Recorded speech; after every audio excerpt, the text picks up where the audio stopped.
بسم اللہ الرحمن الرحیم۔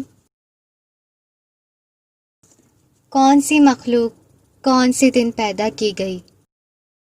صحیح مسلم اور نسائی میں حدیث ہے، حضرت ابو ہریرہ رضی اللہ تعالیٰ عنہ فرماتے ہیں کہ رسول اکرم صلی اللہ علیہ وسلم نے میرا ہاتھ پکڑا اور فرمایا، مٹی کو اللہ نے ہفتے کے دن پیدا کیا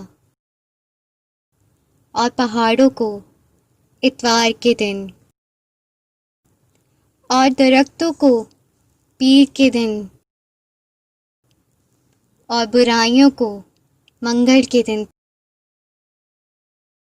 اور نور کو بدھ کے دن پیدا کیا۔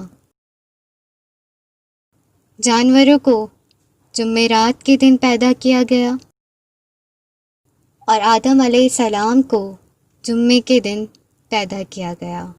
عصر کے بعد جمعے کی آخری ساعت میں، عصر کے بعد سے رات تک کے وقت میں حضرت آدم علیہ السلام کو پیدا کیا گیا۔